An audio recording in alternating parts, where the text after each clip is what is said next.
ভারতের ছাত্র আন্দোলনে এবার যোগ দিলেন বলিউড তারকারা, বিপাকে মোদী সরকার। ভারতের রাজধানী দিল্লির রাজপথে শিক্ষার্থীদের আন্দোলন ও বিক্ষোভ যখন সংঘাতময় রূপ নিয়েছে, তখন তাদের সমর্থনে এগিয়ে এসেছেন বলিউডের প্রভাবশালী অভিনয় শিল্পী ও সঙ্গীত শিল্পীরা। দিল্লিতে ককরোচ জনতা পার্টির বিক্ষোভের সমর্থনে এবং আন্দোলনকারীদের ওপর পুলিশের ধরপাকড়ের প্রতিবাদে সরব হচ্ছেন একের পর এক তারকারা।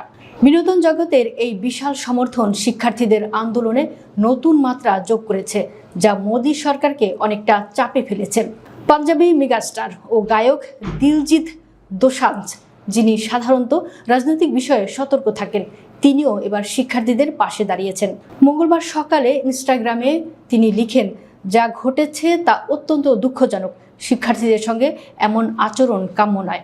দিলজিৎ জনগণের কণ্ঠস্বরকে ঈশ্বরের কণ্ঠস্বর হিসেবে অভিহিত করে কর্তৃপক্ষকে শিক্ষার্থীদের অভিযোগ শোনার আহ্বান জানান।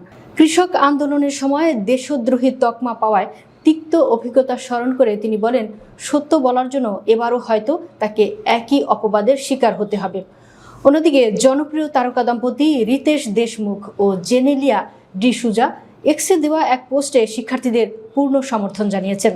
তারা লিখেছেন, তরুণরাই আমাদের গণতন্ত্রের স্পন্দন এবং জাতির ভবিষ্যতের প্রকৃত স্থপতি।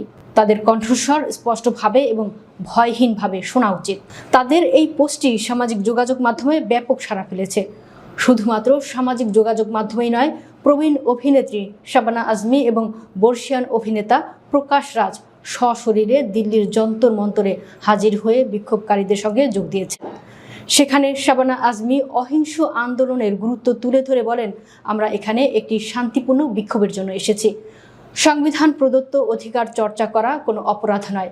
মহাত্মা গান্ধী আমাদের শিখিয়েছেন কিভাবে শান্ত থেকে দাবি আদায় করতে হয়। শান্তিপূর্ণ বিক্ষোভে পুলিশের বল প্রয়োগের বিরুদ্ধে ক্ষোভ উগরে দিয়েছেন অভিনেত্রী হুমা কুরেশি। তিনি বলেন, শিক্ষার্থীদের উপর পুলিশের লাঠিচার্জ ও পাশবিক বল প্রয়োগের দৃশ্য তাকে গভীরভাবে ব্যথিত করেছে।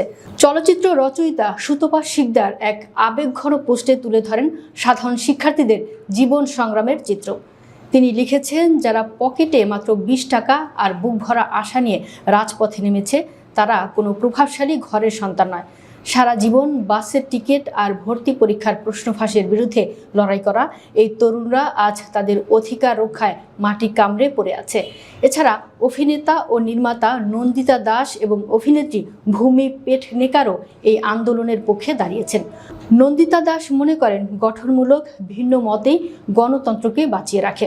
অন্যদিকে ভূমি পেটনেকার শিক্ষা ব্যবস্থার অসঙ্গতি দূর করে শিক্ষার্থীদের দাবি পূরণের জন্য সংশ্লিষ্ট মহলের প্রতি আহ্বান জানান। বলিউডের এই সরব উপস্থিতি প্রমাণ করছে যে দিল্লির রাজপথের এই লড়াই এখন আর শুধু শিক্ষার্থীদের মধ্যে সীমাবদ্ধ নেই, বরং এটি একটি জাতীয় ইস্যুতে পরিণত হয়েছে। তারকারা পাশে দাঁড়ানোয় শিক্ষার্থীদের মনোবল যেমন বেড়েছে, তেমনি জনমতের চাপে পড়ে মোদী সরকারকেও এখন নতুন করে ভাবতে হচ্ছে।